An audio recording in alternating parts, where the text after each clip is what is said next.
साथ संगत जी, प्यार से कहना धन निरंकार जी। मानव एकता दिवस, ये दिन जो बाबा गुरबचन सिंह जी महाराज की जीवन की जो भी हर पल से सिखलाई मिली, ये रूप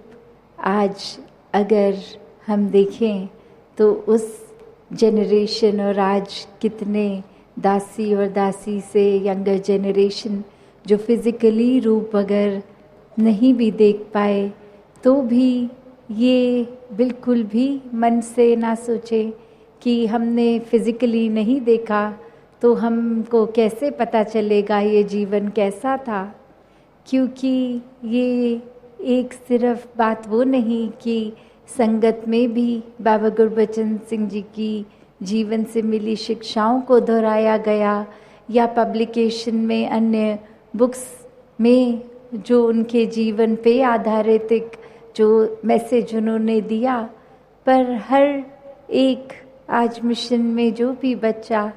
ये जो भी सिखलाइयाँ मिली, एक वही संदेश सच का, इंसानियत का, हर किसी ने जहाँ जिया वहीं एक बाबा जी के मुख से भी सिर्फ नहीं, कर्मों द्वारा भी वही संदेश उन्होंने हर पल में जिया कि कैसे मानवता को एक होना है। एक संसार में एक होने की जो बात होती है वो हम अगर पारिवारिक अपने यूनिट से भी देखें कि कुछ सदस्य ही परिवार के और आपसी मनमुटाव इतने कि एक परिवार होते हुए भी एक नहीं, तो पूरे मानव संसार के एक होना, ये जो एक कईयों को तो ये लगेगा कि ये तो कल्पना की बात है, ये तो हो ही नहीं सकता। उस संदेश को सच कर दिखाया कि वाकई ही एक मानवता है तो एक निराकार परमात्मा के ही अंश सब में, कोई ऊंचा नीचा नहीं, कोई मनमुटाव किसी बात से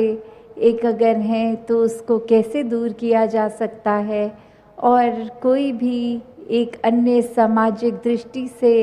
एक फ़र्क, एक उस तरह रूप में बायस जो है उसको कैसे दूर किया जा सकता है। तो जब इस एक परमात्मा निराकार को जान लिया जाए तो फिर एक ही वो बात कि जब परमात्मा एक, तो परमात्मा सभी के अंदर जो इसकी अंशात्मा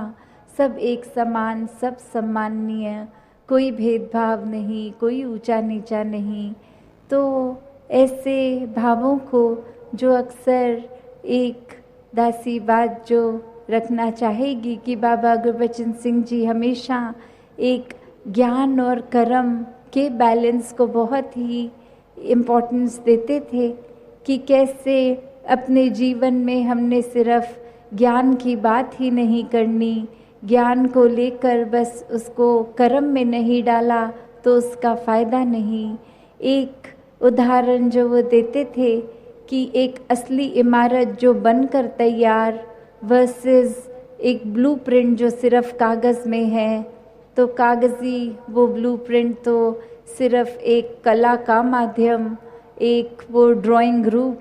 एक उस तरह फ़ायदा क्या, एक क्या उस घर में बने, एक कागज़ पे बने उस घर की हम छाए में रह सकते हैं। साथ संगत जी, धन निरंकार जी।